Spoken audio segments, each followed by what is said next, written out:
જીવી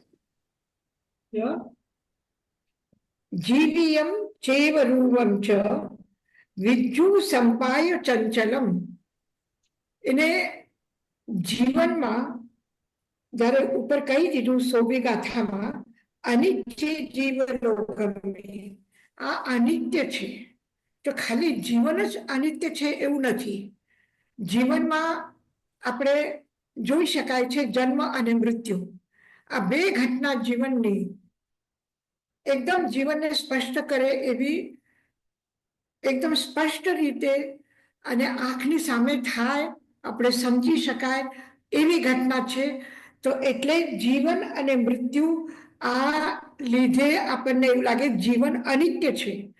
પણ જીવનના સાથે ઘણી બધી વસ્તુઓ જેને જેને આપણે સમજીએ છીએ કે આ નિત્ય છે, આ લાંબા સુધી જીવન સુધી મારી સાથે રહેવા વાળાઓ છે, પણ એ પણ બધું અનિત્ય છે. તો એ કેવી રીતે અનિત્ય છે? તો કહે જીવીયમ ચેવ રૂવમ ચ વિજ્જુ સંપાય ચંચલમ. વિજ્જુ એટલે વિદ્યુત, વિદ્યુત એટલે આકાશમાં જે વીજળી ચમકે છે એ. આકાશમાં જે વીજળી ચમકે છે વાદળામાં, એનો પ્રકાશ કેટલી વાર રહે છે, એની ચમક કેટલી વાર સુધી છે? એ થોડા ટાઈમ માટે છે. એ જેવી રીતે આપણના આંખના સામે આવે અને આપણે એને જોઈને એકબીજાને કહીએ ત્યાં સુધીમાં તો એનો પ્રકાશ ખતમ થઈ જાય છે અને વિદ્યુત દેખાય નહીં. તો વિદ્યુત સંપાય ચંચલમ, વિદ્યુતની જે ચમક છે એની એ જેવી રીતે ચંચલ છે, એવી જ રીતે જીવીયમ ચેવ રૂવમ ચ, જીવન પણ ચંચલ છે. અને આ જીવનમાં તમને જો લાગતું હોય કે ચાલો મારો 50 વર્ષનું જીવન છે, 70 વર્ષનું જીવન છે, 100 વર્ષનું છે, તો પણ આ 100 વર્ષના જીવનમાં પણ જે આપણને રૂપ મળ્યું છે, અને એક રૂપ શબ્દનો પ્રયોગ કર્યો એનો મતલબ છે કે વર્ણ ગંધ રસ સ્પર્શ, પછી એની ઉર્જા, એનું પરાક્રમ, બલવીર્ય, આ બધું જ વિદ્યુતની જેમ ચંચલ છે. જીવ્યમ ચેવ રૂવમ ચ વિજ્જુ સંપાય ચંચલમ. આ જીવનની જેમ, આ જીવનના આ શરીરનું રૂપ, સૌંદર્ય, એનું કાર્યક્ષમતા, એની એનર્જી, એનો વર્ણ, એની ગંધ, એનો સ્પર્શ, બધું જ ચંચલ છે. જેવી રીતે આપણા હાથ ઠંડા હોય, પણ આપણે બરફ હાથમાં લીધું અથવા ઠંડા પ્રદેશમાં જઈને રહ્યા તો આપણો હાથ ઠંડુ થઈ જશે. આપણને ટેમ્પરેચર આવે તો આપણા શરીરનું તાપમાન વધી જાય છે, ઉષ્ણતા વધે છે, હાથનો સ્પર્શ ગરમ થઈ જાય છે. તો એ પણ કોઈ શાશ્વત રહેવા વાળું છે, જેટલા દિવસનું આયુષ્ય એટલા દિવસ સુધી એવું નથી. આજે રૂપવાન છે, કાલે અચાનક કઈ થઈ શકે છે. આજે સ્વસ્થ છે, કાલે અચાનક કોઈ બીમારી આવી જઈ જશે, એનો કઈ ભરોસો નથી. બધું જ આ જીવનમાં જે પણ કઈ આપણા આંખની સામે છે, ભલે આપણને વિશ્વાસ કરીએ ન કરીએ, માનીએ તો પણ આ બધું ચંચલ છે. પછી તમે હા, યશોજી મહારાજ, આ આપણને કેમ ભાસતું નથી? આ વિદ્યુત જેવું છે એ ખબર છે, જ્ઞાનમાં આવે છે, પણ ભાસતું નથી અંદર કે આમ ચાલી જશે તરત. કેમ એ ભાસતું જ નથી? હા વીરાબેન, આપણે છે ને એ વાતને બહુ ઊંડાઈથી લેતા નથી. હવે આપણે આપણા નાનપણના ફોટા જુઓ, એનું રૂપ કેવું છે? એની ત્યારે ચશ્મા નહોતા ને પહેર્યા, તમે વાળ નહોતા ને સફેદ થયા, અને આજે બદલાઈ ગયું. હા, તો પણ જેવી રીતે આ પહેલાનું આજે બદલાયું છે, એવી રીતે આજનું કાલે બદલશે એ માનીએ છે. આપણી સામે નાના બાળકોને આપણે જોઈએ છીએ. હવે તમે ભણાવવા જાઓ તો પહેલા શરૂઆતમાં જ્યારે ભણાવવાનું શરૂ થયું, એ જે બાળકો હતા એ કેટલા નાના હતા, પછી એ મોટા થયા તો એનું રૂપ બદલાઈ ગયું, હા, એની તાકાત બદલાઈ ગઈ, એની શક્તિ બદલાઈ ગઈ. આપણે પણ કેટલું ભારે વજન ઉપાડી શકતા હતા, અને હવે એવું લાગે છે કે ના, વધારે વજન ઉપાડશું તો પગમાં દુખશે, કમરમાં દુખશે, આ દુખશે, તે દુખશે. તો આપણી પણ કાર્યક્ષમતા અને આપણે જેને જોઈએ છે આસપાસમાં, એના બધાની કાર્યક્ષમતામાં ફેર પડે છે. એનું રૂપ ચંચલ છે. આ બધું વિદ્યુતની જેમ બધું ચંચલ છે. યશાજી મહારાજ, હા, મથેણ વંદામી, મેં ક્યાંક સાંભળ્યું હતું કે મને નથી ખબર દીક્ષાળીઓ ઈ પહેલા કે શ્રાવક હો કે તમને કે 3 દિવસ એ લોકો શમશાનમાં કોકને અંદર મેડિટેશન કરાવે, તો ખાલી આજ જાણવા માટે, અંદર બેસવા માટે કે એક દિવસ તમારો આવો સમય આવશે. હવે ક્યાં સાંભળ્યું હતું એ મને નથી ખબર, અને મને ખબર નથી કે ઇન્ડિયામાં એવી છે કે નહીં, પણ મેં ક્યાંક સાંભળ્યું હતું હમણાં જ. હા, તમારે કોઈ સ્મશાન ભૂમિમાં જઈને બેસવાની જરૂરત નથી, કારણ કે આપણા આંખની સામે બરાબર કેટલા છે. લોકોને આપણે સ્મશાન સુધી પહોંચાડ્યા છે, હમ ગયા છે કે નહીં, કેટલા લોકોનું આપણે સાંભળ્યું છે. અને જે વાત ખરેખર રિયલાઇઝ કરે, એના ઉપર ચિંતન કરે, તો બુદ્ધ ક્યાં સ્મશાનમાં જઈને બેઠા હતા? ના, એને તો એક દિવસ રસ્તા ઉપર જતા હતા અને એક વૃદ્ધ વ્યક્તિને જોયું અને વિચાર કર્યું કે આ જેવી રીતે વૃદ્ધ થઈ ગયું છે, આના હાથ પગ કાપે છે, આનાથી કઈ વજન ઉપડાતું નથી, અને એકદમ શરીર પણ એકદમ વૃદ્ધાવસ્થાનું, આ બધા સલવટ પડી ગયા છે, કોઈ ચમક નથી ચહેરા ઉપર, તો શું હું પણ એવી જ રીતે થવાનું છું? એક બીમાર વ્યક્તિને જુએ છે તો પણ વિચારે છે કે એના જેવું હું પણ એક દિવસ બીમાર થઈશ. એક મરેલા માણસને લઈને લોકો જાય છે, એને જોઈને પણ વિચારે છે કે એને જેવી રીતે લોકો મર્યા પછી લઈ ગયા છે સ્મશાનમાં, તો હું પણ એક દિવસ મરવાનો છું, મને પણ એવી રીતે લોકો લઈ જશે. વિચાર્યું કે નહીં વિચાર્યું? વિચારે જ છે લોકો. હા, બરાબર છે. બરાબર છે. પછી અને રહેતું નથી મગજમાં. ભક્તામરની જેટલી પણ ગાથાઓ છે, હા, શું છે? પહેલા શરૂઆતમાં ભગવાન મહાવીરના શરીરનું, એનો માતાનું, એના સમોસરણનું, એના અષ્ટપ્રતિહાર્યનું, એ બધું મહિમા મંડિત વર્ણન છે. પછી છેલ્લે પાછળની ગાથા છે, આ શું છે કે સમુદ્રમાં આવા મગરમચ્છ છે અને હું પણ એક સમુદ્રમાં છું અને એ મને આવીને કરડી જશે, આ થઈ જશે. આ શું છે? આપણને આ એક ભૂલ લઈ આવવા માટે કે. સાક્ષાત્કાર છે, હા. મૃત્યુનો સાક્ષાત્કાર છે કે હમ અગ્નિ લાગી જશે. હમ અને એવી અગ્નિ, એવો પવન, એવી પ્રચંડ જ્વાલાઓ, અને એમાં હું પણ છું, અને હું જોઉં છું મારું શરીર બળી રહ્યું છે. ભક્તામરમાં છે ને એ કથા.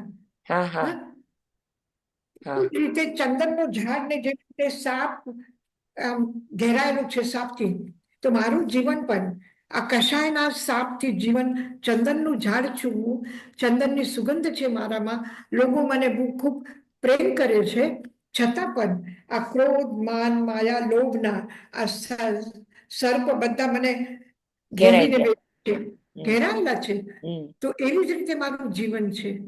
તો આ પણ શું છે? ઈ આપણને અવેકન કરવા, અવેરનેસ લાવવા માટે, આ જાગૃતિ લાવવા માટે છે. અને આવા એમાં પણ કોઈ બચી જાય તો કેવી રીતે બચે છે? કે ભગવાનના નામ સ્મરણનો વરસાદ થઈ રહ્યું છે અને અગ્નિ શાંત થાય છે. અને આ ખાલી કહેવા માટે, એના માટે છે એવું નથી. આપણે ત્યાં એક ખૂબ સારા પાલનપુરના બેન છે, જેને આપણે હોસ્પિટલમાં ખૂબ મોટું ડોનેશન પણ આપેલું છે. એ અહીંયા હતા, સુશલાબેન. એમનો દીકરાનો દીકરો આ સમુદ્રની જે મોટી નદી છે એ પાર કરવાના એમાં હરીફાઈમાં હતું, એને પાર્ટિસિપેટ કર્યું અને એને એ તરવાનું હતું. એમાં મગર, મચ્છ બધા જીવો હતા અને એ પાર કરીને એને આવવાનું હતું. તો શું કરું? તો એને પછી ભક્તામરની તમારે જ કીધું એને, એટલે ભક્તામરની ઉદ્ભૂત ભીષણ જલોદર ભાર ભૂપના, એટલે એ ગાથા જે સમુદ્રનું જેમાં વર્ણન છે, આવા મગરમચ્છ છે, આ છે, અને એમાં પ્રભુના નામનું જહાજ મળી જાય ને આમાં આપણે એમાં પાર થઈ શકીએ છીએ. એનો અસર આપણા ઉપર થતું નથી. આ ગાથા છે.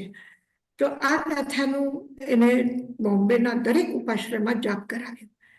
અને એનો દીકરો હતો, નાનો હતો, એ એમાં પાર કરીને જીતી ગયો, ફર્સ્ટ આવી ગયો. તો જ્યારે એક વિશ્વાસ અને એક ચિંતનમાં મારા ખરાબમાં ખરાબ શું થઈ શકે છે? શું થઈ શકે છે?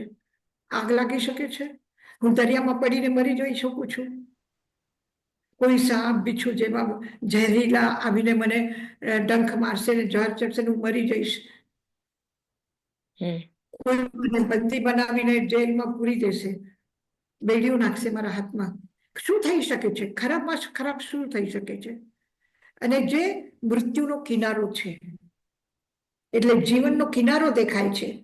તો આવા પ્રસંગમાં આ કાલ્પનિક હોય કે સાક્ષાત્કાર હોય, ધ્યાનમાં ઘણી વખત એવી રીતે દેખાય છે કે હવામાં, તુફાનમાં બધું ઉડી જાય છે અને મારું શરીર પણ એમાં એક કપડા જેવી રીતે ઉડે છે, એવી રીતે શરીર પણ ઉડીને જાય છે.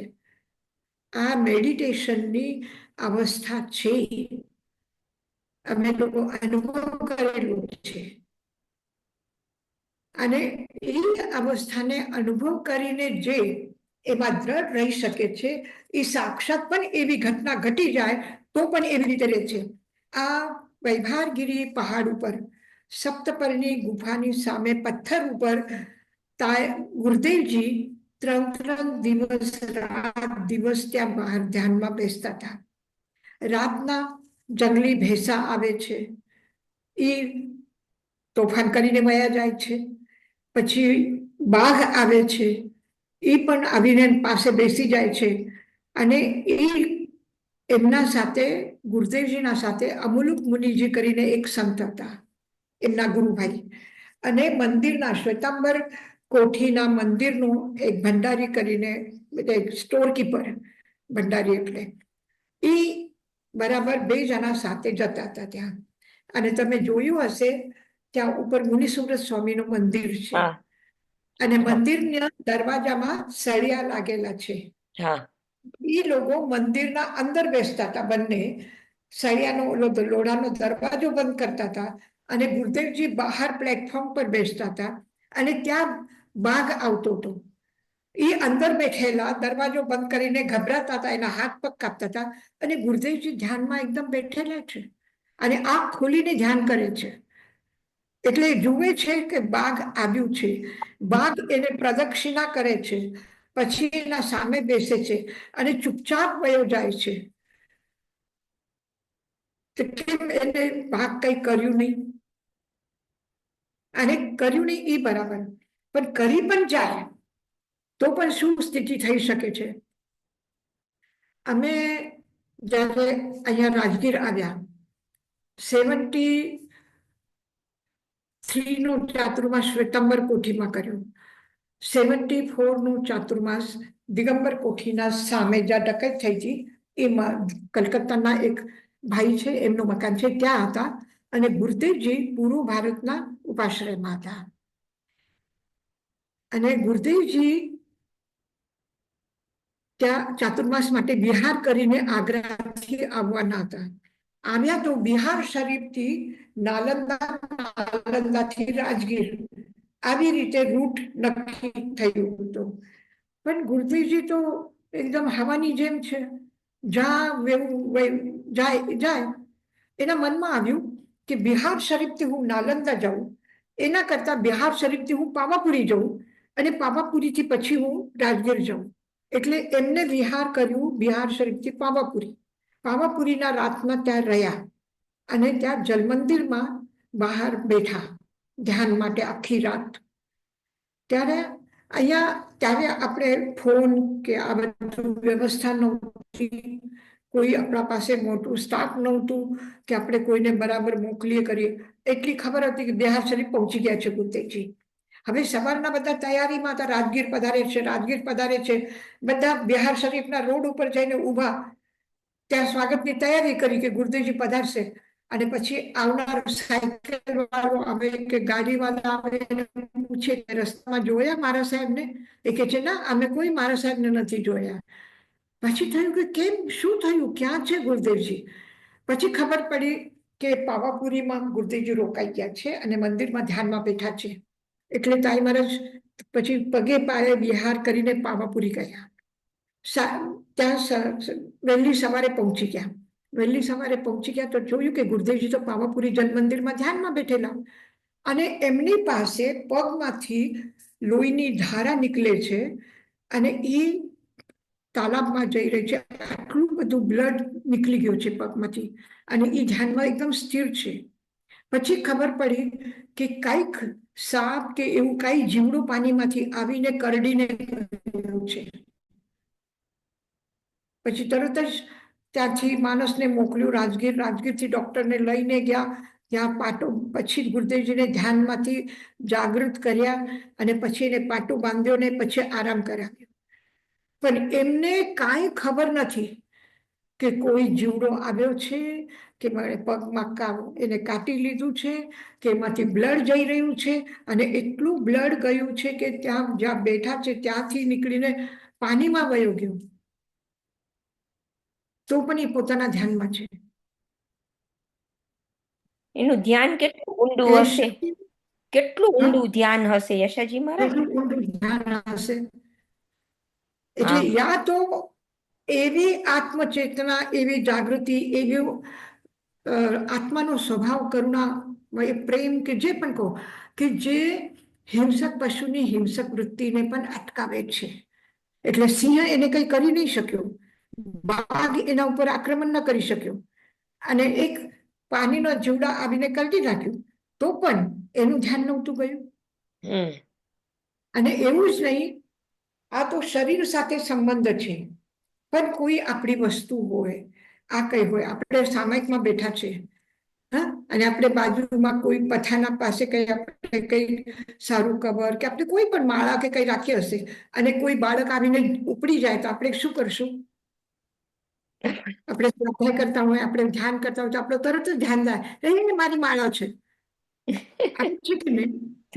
ગુરુદેવજી ચિદમ્બરમમાં ધ્યાન કરતા હતા અને એ અમુક સમયમાં આ બંધ ધ્યાન કરતા હતા અને ભાગે આ ખુલીને પણ ધ્યાન કરતા હતા.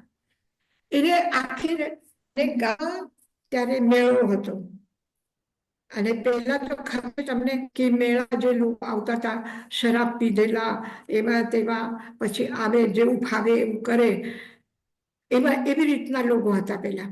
એ લોકોને આપણે બરાબર, તમે લોકો જ આવ્યા હતા, શાકાહાર રેલીમાં જમાડતા હતા બધાને, સુધાસનામાં બધા લોકોને જમાડતા હતા, જે શાકાહારી થવાનો પ્રચાર કરતા હતા. એને આ બધું કર્યું, એનાથી હવે ઘણું વાતાવરણમાં ફરક પડ્યો. પણ પેલા શરૂઆતમાં કેવું હતું, બાઉન્ડ્રી નહીં, કાંઈ નહીં, શુદ્ધ સંબોધીમાં ગુરુદેવજી રહેતા હતા, 2 રૂમ હતા ખાલી. પછી એક રૂમ ત્યાં ચિદમ્બરમમાં જે બન્યું હતું, હજી પણ એમ જ છે, ત્યાં ગુરુદેવજી ધ્યાન કરવા બેસતા હતા. અને આ વૈશાખનો મહિનો હતો અને વૈશાખ શુક્લા દશમીનો કેવલ જ્ઞાન કલ્યાણકનો દિવસ અને વૈશાખ શુક્લા 11નું સંઘ સ્થાપનાનો દિવસ. એટલે 2 દિવસ ગુરુદેવજી ચોવ્યારી ઉપવાસ કરીને ત્યાં ધ્યાનમાં બેઠેલા. અને ચોવ્યારના 2 દિવસના ઉપવાસ, ભગવાનને છઠ હતું ને કેવલ જ્ઞાનના વખતે, તો એ છઠ અને સંઘ સ્થાપના દિવસનો 8મ, 3જો દિવસ, 3 દિવસના ઉપવાસી અને ધ્યાનમાં બેઠેલા, આંખ ખુલ્લી રાખીને. અને સાંજના વખતે એમાં જ 2-4 છોકરા આવ્યા અને પહેલા આપણી એક દાન પેટી શુદ્ધ સંબોધિમાં હતી, તો એમાં કોઈ આવે તો ના, કે હવે એવું કઈ ગોદરેજ નહીં કે એવું કઈ હતું નહીં, ખાલી નાનું બોક્સ જેવું હતું. તો એ લોકો એ બોક્સ ઉપાડીને વયા ગયા અને ભાગતા થઈ ગયા. ભાગતા થઈ ગયા તો એના પાછળ બીજા 2 લોકો પણ દોડવા લાગ્યા તો હજી જોરથી ભાગ્યા અને પછી ખબર પડી કે અહીંયાથી આપણું કેશ બોક્સ કોઈ ઉપાડીને દાનપેટી ઉપાડીને ગયો છે. પછી જોયું તો પાછળ ખેતમાં પડ્યું હતું. પછી એ પડેલું જોયું તો ખબર પડી કે આ ચિદમ્બરમના સામેના રસ્તેથી ગયા છે લોકો. પછી ગુરુદેવજીને કહ્યું કે આપને ખબર છે? એના છોકરાઓ વાત કરતા હતા કે ગુરુજી તમને ખબર છે કાંઈ? તો કે શું? તો કે તમે અહીંયા બેઠા હતા ને, તો અહીંયા બેઠા હતા તો સામેથી 2-3 જણા ઓલો દાન પેટી લઈને ભાગતા હતા. તો ગુરુદેવ કે હા, એ આંખના સામે જુએ છે કે કોઈ આપણા વિરાયતનની દાન પેટી ઉપાડીને જાય છે. હા, જાય છે. એ જાણે કોઈ બીજા લોકો કોઈ પોતાનું સામાન ઉપાડીને જતા હોય એવી રીતે જુએ છે. એ નથી કે હું જે રૂમમાં રહું છું એ રૂમમાંથી ઉપાડીને ગયા છે, આપણી વિરાયતનની છે. એ કાંઈ નહીં, એને ક્યાંય મમત્વ નથી, ક્યાંય મારુંપણું નથી. અને જુએ છે કે હા મેં જોઈ કે તો આ તટસ્થતા આ સહેલી વાત નથી. મને ખબર છે. આપણું એક રૂમાલ પણ પડી જાય, સંધ્યા મારું રૂમાલ ક્યાં છે? આ રૂમાલનું શું છે? કેટલી વખત વાપરેલું છે, વયું ગયું તો વયું ગયું. પણ શરીર સાથે પણ અને શરીરથી સંબંધિત જે વસ્તુઓ છે એના સાથે પણ, એને જેવી રીતે આપણે કીધું કે રૂવમયનમ, તવમયનમ, બલમયનમ, 8 મત છે ને. હા, ઐશ્વર્યનો મત છે, રૂપનો મત છે, બલનો મત છે, તપનું મત છે, જ્ઞાનનું મત છે. પણ આ કોઈ મદ એટલે આસક્તિ, કોઈ પણ એની પકડ નથી. તો જીવ્યમ ચેવ રૂપમ ચ, જીવન અને રૂપ, રૂપ એટલે સૌંદર્ય, અને એ બધું કેવું છે? વિદ્યુતની ચમકની જેમ ચંચલ છે. આજે જેટલા રૂપાળા છો એટલું કાલે રહેશે રૂપાળા, એવું કઈ કહેવાય નહીં. નાના છોકરાઓનું આજે રૂપ દેખાતું નથી, પણ થોડા મોટા થાય પછી વધારે રૂપાળા લાગે. તો જે નહોતું એ પાછું આવી ગયું. તો બંને છે, નથી અને થઈ શકે છે અને વયું જશે. તો આ બધું ચંચલ છે, એનો ભરોસો કરીને, એના ઉપર એનો અહંકાર કરીને કે એની આસક્તિ કરીને તમે નહીં રહો. અને એટલું જ નહીં, હજી એક વસ્તુ આસક્તિની બાકી છે, હજી એક અહંકારની વસ્તુ બાકી છે. એ શું છે? દારાનીય સુયાચેવ મિતાયત બંધવા જીવંતમ અનુજીવંતી મયમ નાનુવયંતીય. સ્ત્રી, પત્ની, દારાની એટલે પત્ની, સુયા, સુયા એટલે પુત્ર, સૂત, પુત્ર, અને મિત્તા, મિત્તા એટલે મિત્ર, બાંધવા, બાંધવા એટલે ભાઈબંધ અને સગાઓ, બંધુજન. આ બધા શું છે? જીવંતમ અનુજીવંતી, જ્યાં સુધી આપણું જીવન છે ત્યાં સુધીના એ બધા સંબંધ જીવિત છે. પછી મયમ નાનું વયંતી ચ, પછી મર્યા પછી કોઈ તમારા સાથે તમારો સંબંધ સાચવીને તમારી સાથે આવવા વાળું છે? આમાંથી કોઈ પણ, પત્ની છે, પતિ છે, પુત્ર છે, પુત્રી છે, મિત્ર છે, આપણો કુટુંબીજનો છે, પરિવારના લોકો છે, એ ક્યાં સુધીના તમારા સગાઓ છે? તમે જ્યાં સુધી જીવો છો ત્યાં સુધી એ તમારા સગા છે. અને મર્યા પછી કોણ આવે છે કે અમારા ભાઈ છે એની સાથે સાથે હું જાઉં, આવતા ભાવમાં પણ અમે ભાઈ ભાઈ રહીશું? કોણ રહેશે? કોઈ નથી રહેવા વાળું. જીવંતમ અનુજીવંતી, જીવન છે ત્યાં સુધીના આ રિશ્તા જીવિત છે. અને બધા જ રિશ્તા જીવન છે ત્યાં સુધી પણ જીવશે એવું ભરોસો નથી. આજે મિત્ર છે, કાલે દુશ્મન થઈ જશે, શત્રુ થઈ જશે. કાલે શત્રુ હતા, આજે મિત્ર થઈ શકે છે કે નહીં? ભગવાન મહાવીરના રાજા ચેતક એના મામા છે.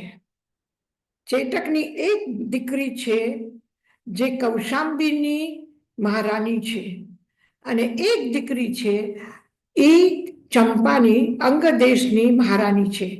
તો બંને બહેનો છે, એના બંને પતિ શું છે પોતાના રિલેશનમાં બને બી થાય ને એકબીજાના, એ રિશ્તો છે. અને દધિવાહનની દીકરી ધારણીની દીકરી ચંદના છે, અને મૃગાવતીના પતિ શતાનિક એ શું કરે છે? રાજા દધિવાહનના ઉપર આક્રમણ કરે છે, અને એમાં ધારણી અને વસુમતી, એટલે ચંદનાનું નામ પહેલા વસુમતી હતું, તો એ બંનેને એનો સેનાપતિ રથમાં બેસાડીને લઈ જાય છે, અને ધારીણી સાથે ખોટો વ્યવહાર કરવા માંગે છે. તો ધારીણી પોતાના શીલની રક્ષા કરવા માટે પોતાની આત્મહત્યા કરે છે. ઓલો ખંજર લઈને શરીરમાં એનો પ્રહાર કરીને મરી જાય છે. તો આ રિશ્તેદારી શું છે? આ સગાઓ શું છે? આ સંબંધ શું છે? આ સંબંધ શું છે? આ સગાવાલા છે? આ બહેનોના રિશ્તા છે કે બેન મરી જાય ને ભાનેશ જા ત્યાં રખડે ને બજારમાં વેચાય? શું છે? પણ આ બધા સંબંધો અને આ બધા સંબંધોના પરિણામ આ એના જે આવે છે એને પણ પ્રેમ અને ઘૃણા, શત્રુ અને મિત્ર, કોને સાચવીને રાખવાનું છે? કોઈ પણ સચવાય નહીં. એક દિવસ જે શત્રુ થયા હતા, એક દિવસ જે મૃગાવતીના પતિ આક્રમણ કર્યું, જેના લીધે ચંદના નાની હતી તો પણ બાજારમાં વેચાઈ ગઈ, અને દીક્ષા લીધી એને પણ દીક્ષા લીધી, અને મૃગાવતી પણ દીક્ષા લે છે. ભગવાનના સંગમાં બંને જણા દીક્ષા લઈને આવેલા છે. પછી આપસમાં શું હોવું જોઈએ એ યાદ રાખવાનું છે. પહેલાની શત્રુતા યાદ રાખવાની છે કે આના લીધે મારી મા મરી છે, આના લીધે મારા પિતા ખબર નહીં ક્યાં ગયા. આ યાદ રાખવાનું છે કે હવે ભગવાનના સંગમાં આવ્યા પછી આપણે એક સંગના, એક પિતાના બે દીકરીઓની જેમ, એના શિષ્યની જેમ એક સાથે રહેવાનું છે, પ્રેમથી રહેવાનું છે, સન્માનથી રહેવાનું છે. શું યાદ રાખવાનું છે? કોના સાથે સંબંધ રાખવા છે, કોના સાથે સંબંધ બગાડવા છે, કોણ મારું છે અને મારું થઈને બીજા સાથે સંઘર્ષ કરવા છે, લડાઈ કરવા છે, કોણ મારું ને કોણ પારકું, કે આ મારા નથી એટલે એની ઉપેક્ષા કરું, અને મારા છે એને ખોટા જ રસ્તે જાય તો પણ હું એને બચાવું. શું કરવું જોઈએ મારે? મારું કોઈ નથી, આ બધું બદલવાનું છે. એ સૌ પોતાના ભાવનાના અનુસાર, સૌ પોતાના કર્મના ઉદયના અનુસાર વ્યવહાર કરશે, અને એના બધા વ્યવહારોથી હું અલિપ્ત છું. ગજસુકુમાર મુનિને જો લગ્ન થઈ ગયું હોત તો એનો શ્વસુર થઈ ગયું હોત, સાસરો શું કહેવાય, પત્નીનો પિતા. સોમિલ શું હતું જો લગ્ન થઈ ગયા હોત તો? પણ એને લગ્ન ન કરીને દીક્ષા લીધી, અને પછી સોમિલ શું કરે છે? માથા ઉપર અંગારા મૂકીને એને બાળી નાખે છે. એક તરફ શરીર બળી રહ્યું છે અને સામે એ શરીરને બાળવા વાળો ઊભો છે. ગજસુકમાર મુનિ શું વિચારે કે આ મારો શત્રુ છે, કે આ મારો સસરો છે, કે આ મારું કોણ છે? કોણ છે? શું વિચારવું જોઈએ? મારું કોણ આમાં? મારું કોઈ નથી. મારું કોઈ શત્રુ પણ નથી, અને મારું કોઈ સસરો પણ નથી. મારા કોઈ માસા માસી પણ નથી, અને મારા કોઈ દુશ્મન પણ નથી. ચંદનાના માસી થઈ ગયા ને મૃગાવતી, કે મારા કોઈ માસી પણ નથી કે જેને મને દુખાવ્યું છે, કે કોઈ મારા એ પણ નથી કે જેને મને હવે બદલો લેવાનો મોકો મળ્યો છે, હવે હું સંઘની નાયિકા છું અને મૃગાવતીને મારે આજ્ઞાનું પાલન કરવું જોઈએ એટલે હું એને મારું કંટ્રોલમાં રાખું. આવું ભાવ છે ચંદનાના મનમાં? નથી. બસ. તો એ છે કે જગતના જે પણ કઈ સંબંધો છે, રાગથી બંધાયેલા હોય કે દ્વેષથી બંધાયેલા હોય, રાગના બંધનને પણ છોડવાનું છે અને દ્વેષના બંધનને પણ છોડવાનું છે. મિચ્છામી દુક્કડમ કહીને આપણે જેના સાથે ગમતું નથી, ફાવતું નથી, લડાઈ છે, ઝઘડા છે, એના સાથે આપણે મિચ્છામી દુક્કડમ કર્યું છે, બરાબર છે. પણ એક તરફ આ મારું છે, આ મારું છે, આ મારું છે, જે આસક્તિ છે, આ આસક્તિને પણ દ્વેષના બંધન માટે તો મિચ્છામી દુક્કડમ છે, તો રાગના બંધન માટે પણ કે જ્યાં સુધી કોઈનું સારું કરવું છે, અનુકંપાના ભાવથી કરવું છે, આસક્તિના ભાવથી નહીં. ફરક આવ્યું ધ્યાનમાં? એક અનુકંપાના ભાવથી કરે છે. ગૌતમ સ્વામી 1503 તપસ્વીને લબ્ધિનો પ્રયોગ કરીને પારણા કરાવે છે. આસક્તિ છે કે આ સાધુ છે ને હું જમાડી દઉં ને એને ખવડાવી દઉં, આસક્તિ નથી. ત્યાં પ્રેમ છે, કરુણા છે, અનુકંપા છે. અનુકંપાના ભાવથી તમે બધું કરો. અનુકંપાના ભાવથી જ પરિગ્રહનો વસ્તુનો સંગ્રહ કરીને રાખો કે કોઈ વખત કોઈને કામ આવશે. આસક્તિના ભાવથી નહીં. મેં એક પરિવારને તૈયાર કર્યું છે, એક પરિવાર સાથે હું જોડાયેલી છે, તો એ પરિવારના સુખ દુઃખ માટે જે પણ છે કામ આવે એ મને તૈયાર રાખવાનું છે. પછી બાકી બધું મારું કંઈ નથી.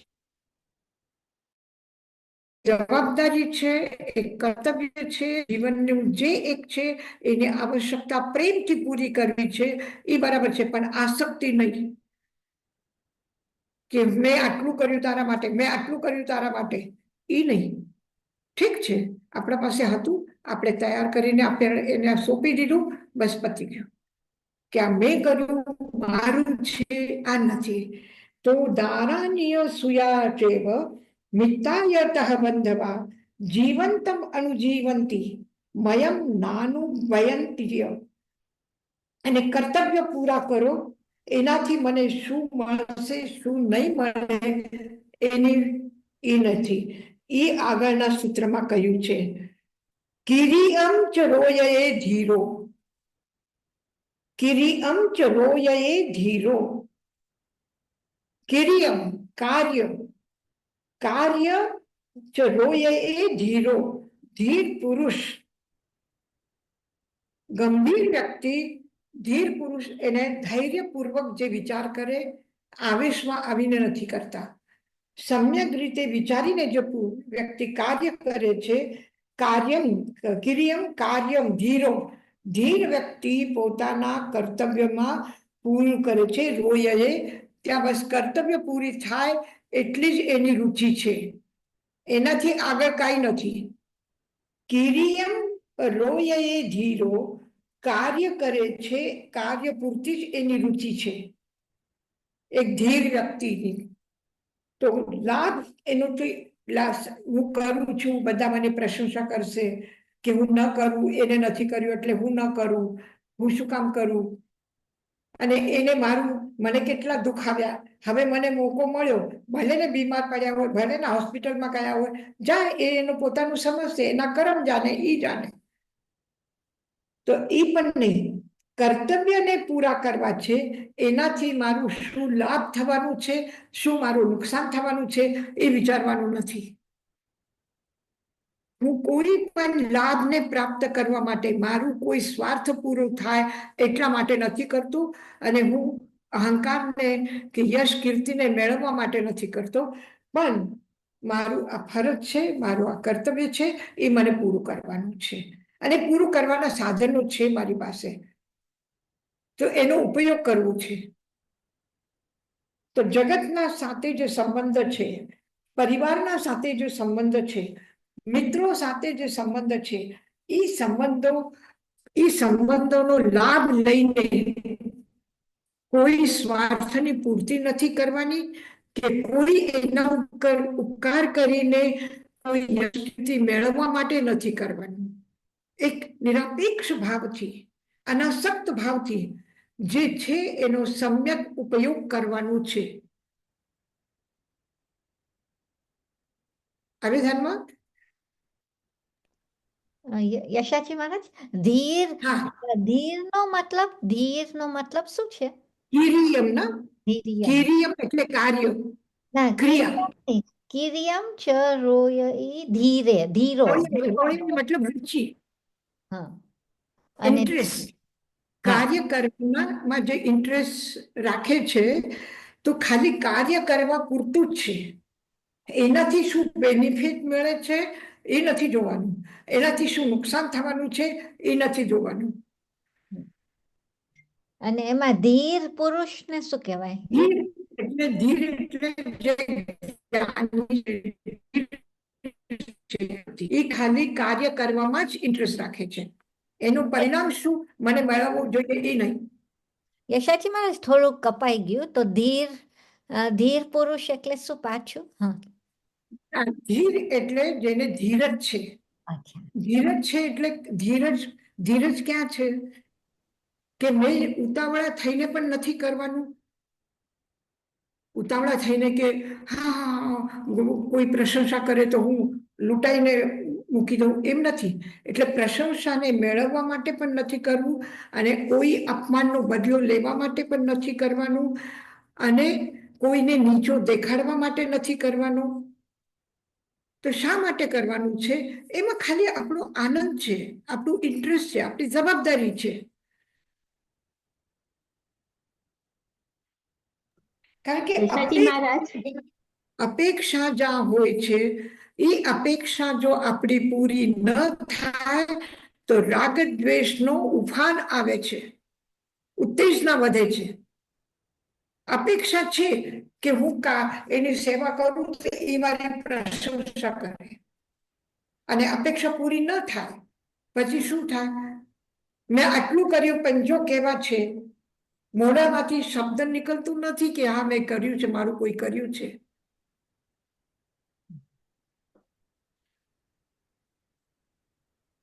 હા, બોલો. યશાજી મહારાજ, મથેન વંદામી, તો આપણે જે કાર્ય કરીએ એ રુચિપૂર્વક કરવાનું, આપણે રુચિપૂર્વક જ કરવાનું, એનો મિનિંગ એમ થાય ને હા. એકદમ. હા, ને એમ નહીં કે મને આ કરવાનું છે એટલે હું કરું છું, એમ એવી રીતે નહીં કરવાનું ને. હા,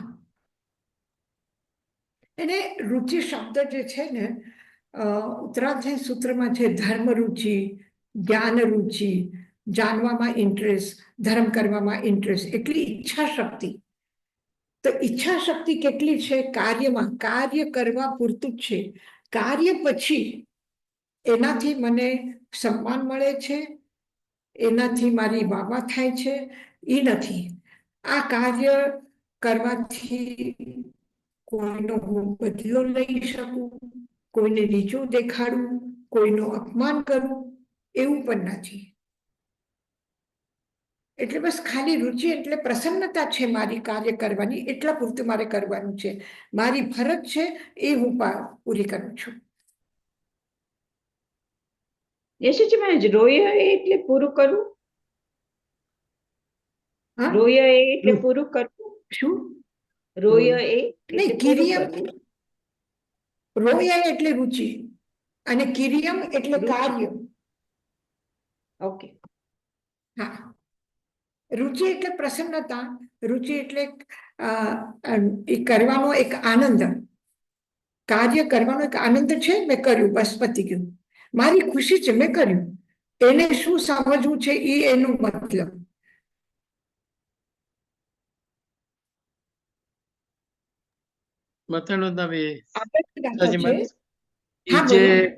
ઈ જે ક્રિયા કરે છે ઈ ધીર પુરુષ, ઈ ક્રિયા ઈ એને એની ફરજ સમજીને કરે છે, અને એની કોઈ આસક્તિ નથી. પણ એને હા. ત્યાં આગળ ઈ ક્રિયા કરતા એને કોઈ અપેક્ષાય નથી અને કોઈ એને ઈચ્છાય નથી. એમ સમજવું? હા હા હા હા.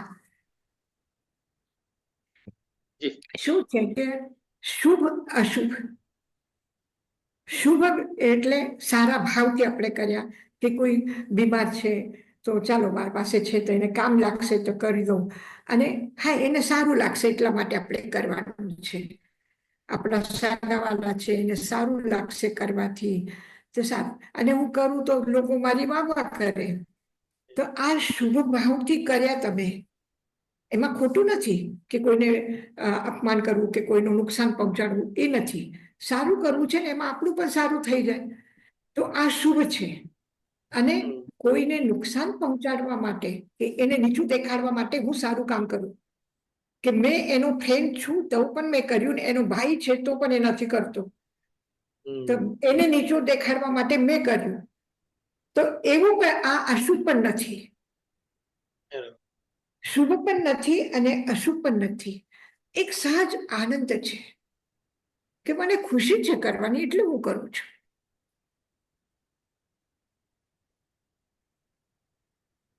જી, થેન્ક યુ. લાભ અલાભ કઈ નથી, અપેક્ષા કઈ નથી.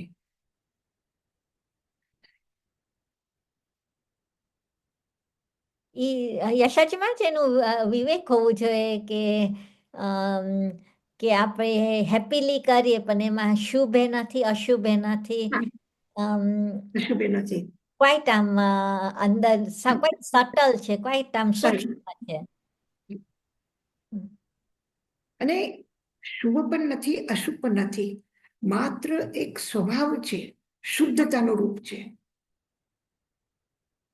એટલે ક્રિયા કાર્ય કરવાની પ્રવૃત્તિ તમે 14મા ગુણસ્થાનમાં જવાની તૈયારી કરો ત્યાં સુધી રહેવાની છે. કેવલ જ્ઞાન થયા પછી પણ કાર્ય ચાલુ રહેશે. જ્યાં સુધી યોગ છે ત્યાં સુધી યોગની પ્રવૃત્તિ છે. તો યોગ તો કેવલ જ્ઞાન થયા પછી પણ છે, મન છે, વચન છે, કાયા છે કે નહીં? તીર્થંકરો બોલે છે, દેશના આપે છે, તીર્થંકરો વિહાર કરે છે, તીર્થંકર કોઈની જીવનની સમસ્યા સાંભળે છે, પછી એનું સમાધાન કરે છે. કાર્ય તો છે જ, પછી એ કાર્યના પાછળ વૃત્તિ શું છે?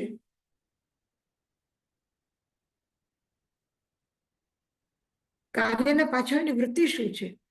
કોઈને સારું લગાડવા માટે આપણે બોલીએ છીએ, કોઈની પ્રશંસા કરીને કે હું એની પ્રશંસા કરું તો એ મારું કામ કરી દેશે એટલા માટે હું બોલું, એટલા માટે તીર્થંકરો બોલે છે, એવું નથી. તમે સ્વાધ્યાય કરો છો એનો એક સહેજ આનંદ છે મને, અને આ આનંદના લીધે ગમે તે કામમાં હોય તો પણ ધ્યાન હોય કે મારે ભાગીને જવું છે, મારે જલ્દી પહોંચવાનું છે, કે હું લેટ નહીં થવું, તો એક આનંદ છે, એક ખુશી છે. એના પાછળ કે મને કોઈ સારું કે એ પણ નથી, મારી કર્મની નિર્જરા થઈ જશે, ચાલો જલ્દી જલ્દી પતાવી દેતા, આટલું કરવાથી નિર્જરતા થાય તો હું આટલું કરી લઉં. અને જ્યાં અપેક્ષા થાય એ અપેક્ષાનું ફળ કોઈ દિવસ નિર્જરામાં છે જ નહીં, ત્યાં પુણ્ય બંધ છે. રાજા શ્રેનિક નિરાપેક્ષ ભાવથી વંદન કરે છે ત્યાં સુધી કર્મની નિર્જરા થઈ છે, અને એને ખબર પડી કે મારા 6 નારકીના બંધ ખતમ થઈ ગયા, એક બચ્યું છે, તો હજી હું વંદન કરી લઉં તો મારા નારકીના કર્મના બંધ પછી થયું ન થયા. 6 નારકીના બંધન કપાઈ ગયા અને એક નારકીનું ન થયું. કેમ? ત્યાં કોઈ અપેક્ષા નહોતી, ત્યાં ખાલી એક અહોભાવ હતું, એટલે 6 નારકીના બંધન કપાઈ ગયા. અને જ્યાં અપેક્ષા આવી કે હું વંદન કરું તો મારા એક નારકીના બંધન કપાઈ જશે, અપેક્ષા આવી એટલે શું થયું? નિર્જરા ન થઈ, પુણ્ય બંધ થયું. પાપનું બંધન નથી થયું પણ પુણ્ય બંધ થયું.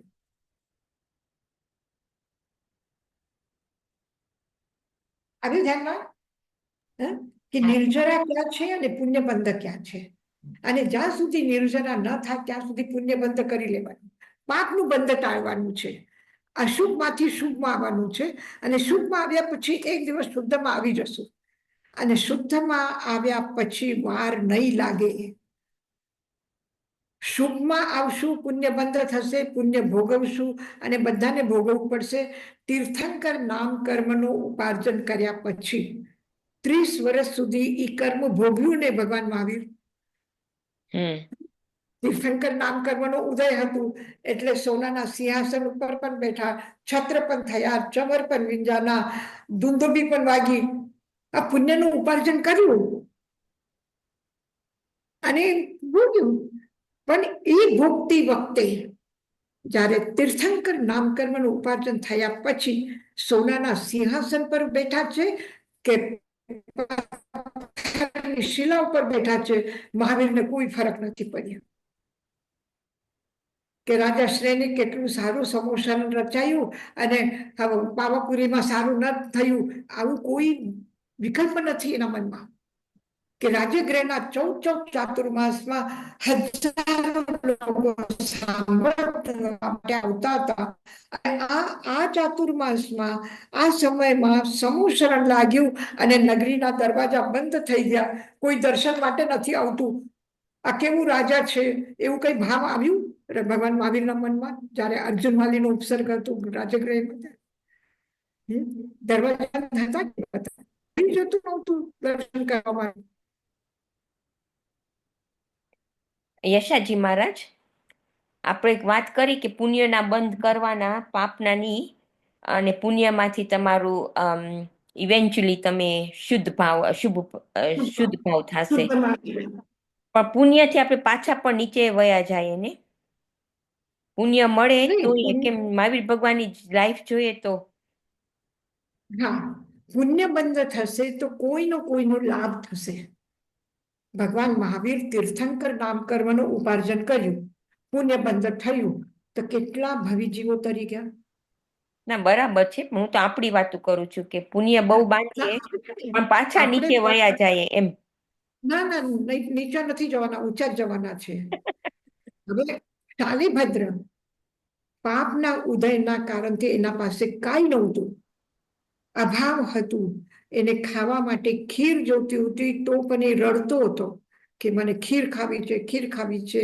અને માં એને આપી શકતી નહોતી એટલે એ પણ રડતી હતી. પણ ખીર મળ્યા પછી શાલિભદ્ર જે ખીર ભાવથી ઓરાવી, આવો કેટલી મજા આવી ને, કેટલું સારું થયું ને. અને પુણ્ય બંધ પુણ્ય તો એના ઉદયથી શાલિભદ્રના જીવનું સારું જ થયું છે, ખરાબ શું થયું છે?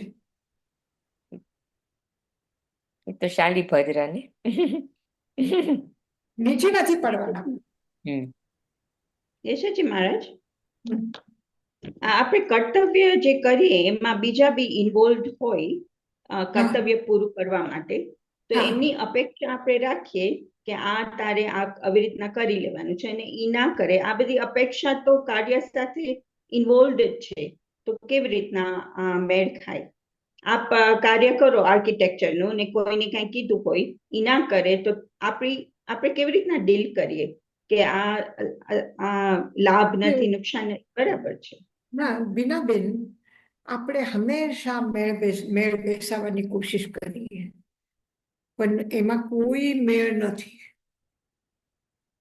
તમને અપેક્ષા કોઈથી નથી રાખવી, તમારી મરજી છે, તમારી ભાવના છે, તમારું ચિંતન છે, તમારી નિરપેક્ષતા છે કે તમે કોઈના પાસેથી અપેક્ષા રાખતા નથી. પણ તમે કોઈની ઉપેક્ષા કરતા નથી એટલે બીજાની અપેક્ષાઓ પૂરી કરો છો. એનું મેળ સામેવાળા સાથે છે કે નહીં એ મેળ ક્યાંક છે જ નહીં. તમે જે કરો છો એ કઈ રીતે લે છે એ એના ભાવ છે. આ ધ્યાનના શાલિભદ્ર જે ભાવથી ઓરાવ્યું, જે ઓરાવ્યા પછી પણ એને આનંદ લીધું, એટલા માટે એના ઐશ્વર્ય અને ઐશ્વર્યનો ઉપયોગ સારામાં સારું થયું. અને જે એનું શું નામ? મમન શેઠ. મમન શેઠ.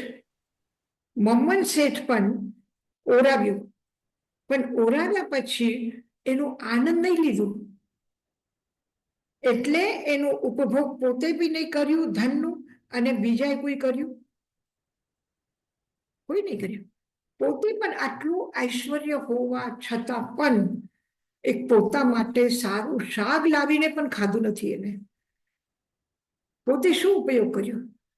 એ જુએ છે કે માર્કેટમાં બધા માર્કેટનું પૂરું થઈ જશે પછી પાછળનું બચેલું જે શાક મળશે એ સસ્તામાં મળશે એટલે એ લઈ આવું. એને ક્યારે એમ ન થાય કે માર્કેટ સવારના ખુલે છે, સવારની ફ્રેશ સબ્જી હોય છે તો હું એ લઈને આવું ને ખાવું. એ પોતા માટે પણ કોઈ દિવસ સારું વિચાર્યું નથી કે કોઈ માટે પોતા માટે સારી વસ્તુ લાવીને વાપરી નથી. રાતના અંધારામાં નદીના ફ્લડમાં લાકડા આવે એ ખેંચીને લઈ આવવાની એની બુદ્ધિ નથી કે બાજારમાં આવશે એ હું વેચાતી લઉં. એટલું પોતા માટે પણ કોઈ જાતનો એને વિચાર નથી કર્યો, અને બીજા માટે પણ કોઈ કર્યું? આટલું ઐશ્વર્ય છે પણ કોઈને બીજા માટે કર્યું એને કઈ? બીજા માટે પણ કઈ ન કર્યું. તો અપેક્ષા જે છે એ અપેક્ષાનો કે આપણા કર્તવ્યને આપણે પૂરા કરવાનું એનું મેલ બીજા સાથે બેસાડવાની કોશિશ નથી કરવી. આપણે મારી ફરજ છે મેં કર્યું, પછી આગળનો વ્યક્તિ શું સમજે છે, શું વિચારે છે, શું કરે છે એની મરજી, એની જવાબદારી મારી નથી. નિરપેક્ષ ભાવથી કરો. એનાથી મને કોઈ અપેક્ષા નથી કે હું આપું છું એ સારું સમજે છે કે વેડફી નાખશે કે કમાવશે કે કોઈ દિવસ મારું નામ લેશે, એવું નથી. કોઈ અપેક્ષા નથી. એટલે મેં બેસવાનું જ નથી, અને આપણે ખોટી કોશિશ કરી છે મેં બેસાડવાની.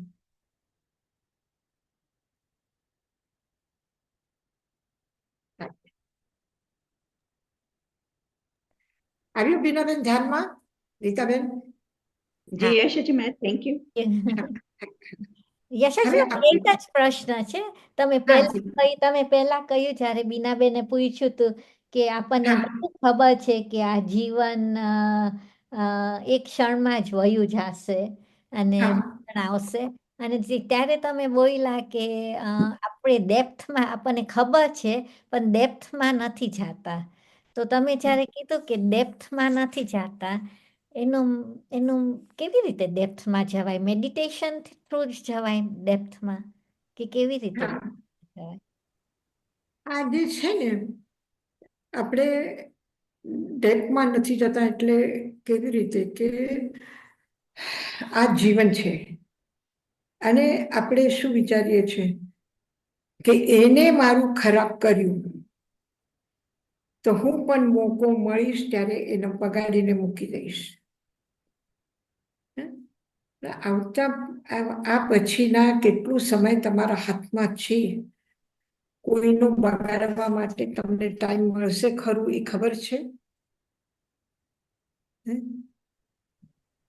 ખબર નથી. પછી ખોટા આ વિચારો કરીને પાપનું બંધ કરવાની જરૂર શું છે?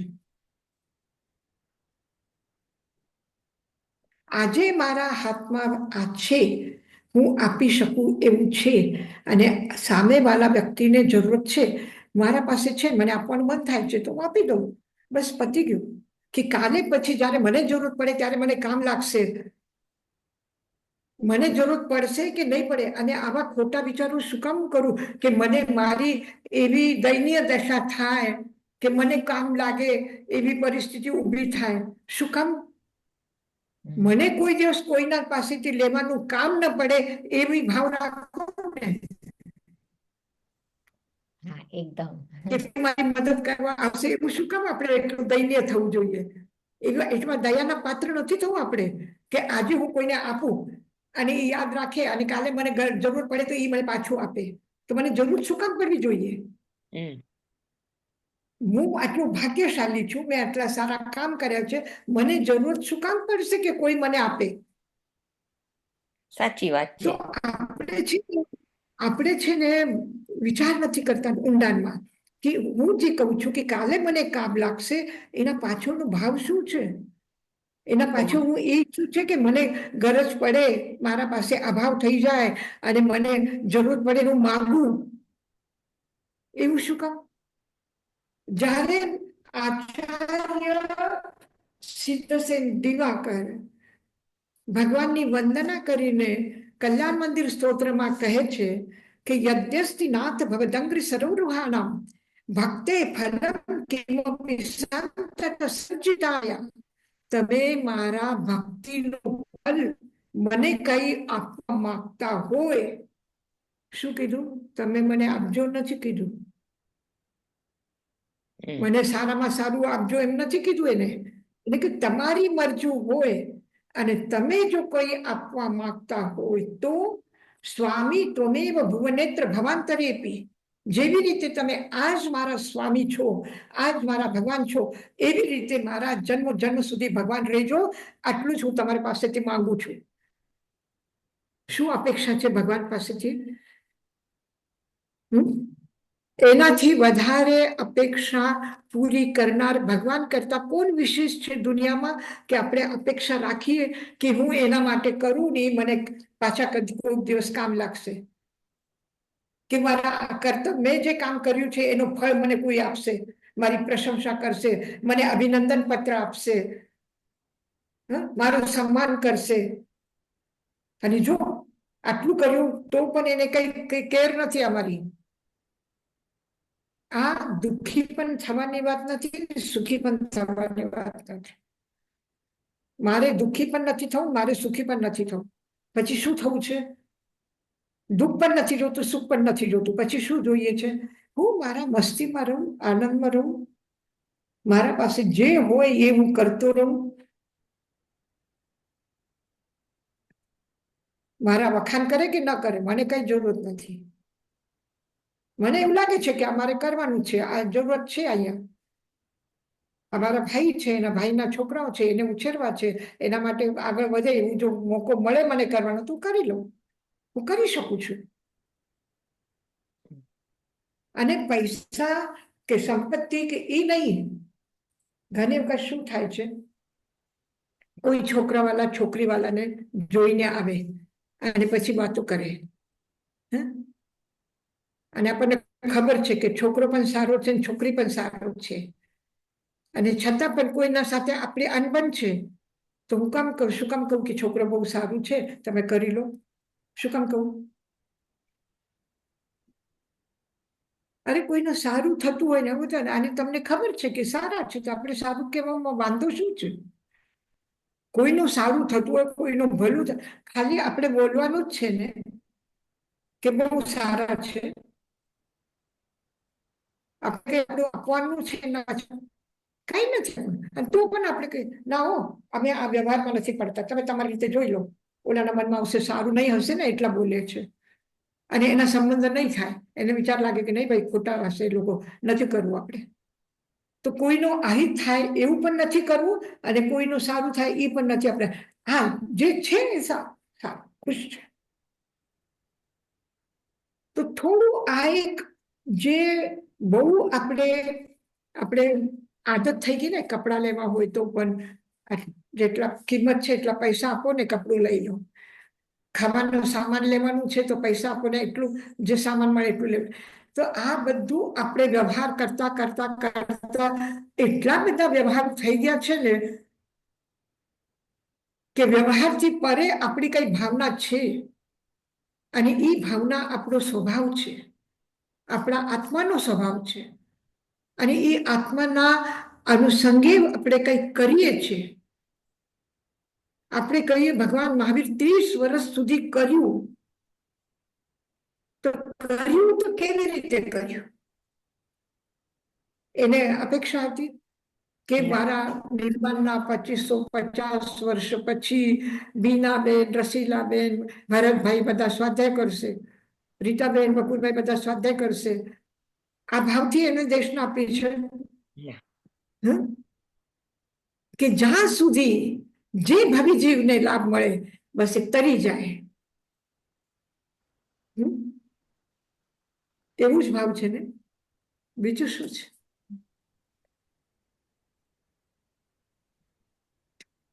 એટલે તો આપણને કહે છે ને યશાજી મહારાજ કે તમે દરરોજ રહ્યો જીવો, તો કે આ મારો છેલ્લો દિવસ છે એવી રીતે જીવવાનું. એટલે પછી કઈ ઓલું હોય જ નહીં કે કાલે મને આ કરી દેશે કે મેં આ કર્યું તું એમ બાકી જ ના રહી એમ. પણ એવી રીતના એ વિચાર નથી કરી શકતા.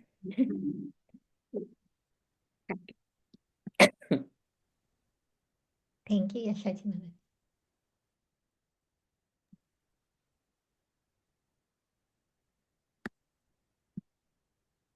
પાઠ કરીએ. ચાલો. તમે જ્યારે એમ બોલો ત્યારે આપણને થાય ના આપણે કન્ટિન્યુ જ કરીએ. Thank you. પારસ કેવા આવ્યો, દરવાજો ખોલીને જાય એટલે હું સમજુ કે ટાઈમ થઈ ગયો. નમો અનંતાનંગ, નમો સિદ્ધાનંગ, નમો આયરિયાનંગ, નમો વૈછાયાનંગ, નમો લોય સવસામનમ, એસો પંચ નમોકારો સર્વ પાવપનાશનો, મંગલાનંચ સર્વેસી પરમં હવૈ મંગલમ. ગુરુદેવ કી આજ્ઞા ચત્તારી મંગલમ, અરહંતા મંગલમ, સિદ્ધા મંગલમ, સાધુ મંગલમ, કેવલીપણત્તો ધમ્મો મંગલમ.